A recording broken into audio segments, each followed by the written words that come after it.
Hello everyone, this is Jim Okrasinski with your weekly screencast video. So I begin this week's video with a look at the week 8 schedule.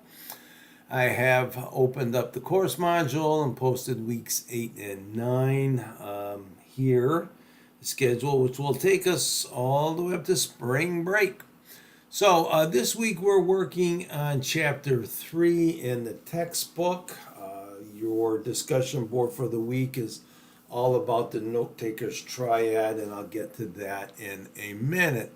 So let's close this down. Once again, reminder that there's only one discussion board activity, allowing you time to continue your work on the annotated bibliography.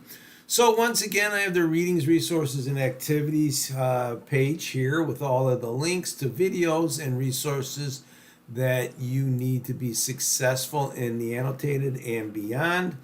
Also important here, I have the annotated bibliography assignment here. This is the upload where you will upload your Word or PDF document of your annotated bibliography.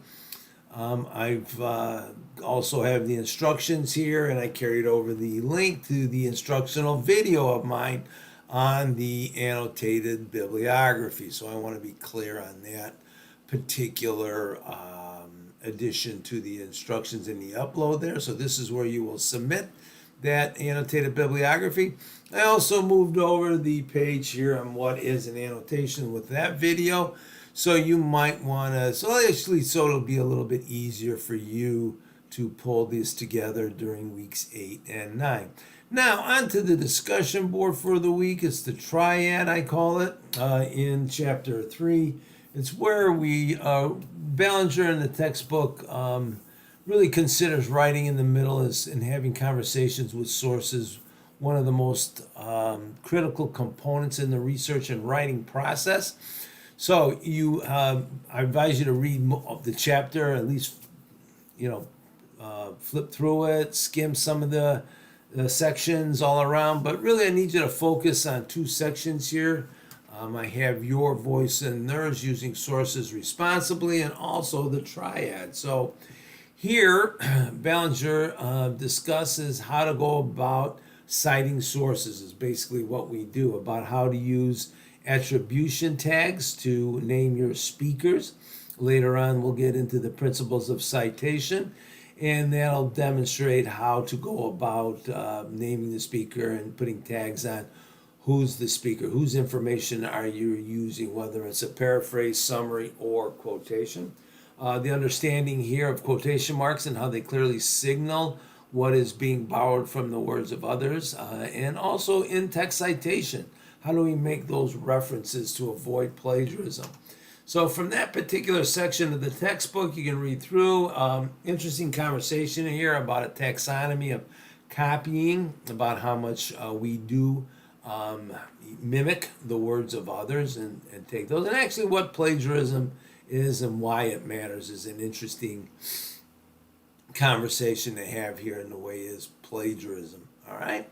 So the most critical component of this is, and he's got the note taker's triad, and this is how we work with the words of others. Excuse me. We look at quotation, paraphrase, and summary.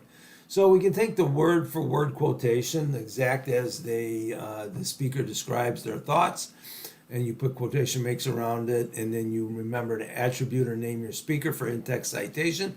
And it's an important process here, but so is paraphrasing. Paraphrasing is where you have to take a really good hard look and take ownership of the material that you're intending to use in your particular paper. As it says here, paraphrasing demands that you make your own sense of something. In other words, you're restating the information, but it is in your own words.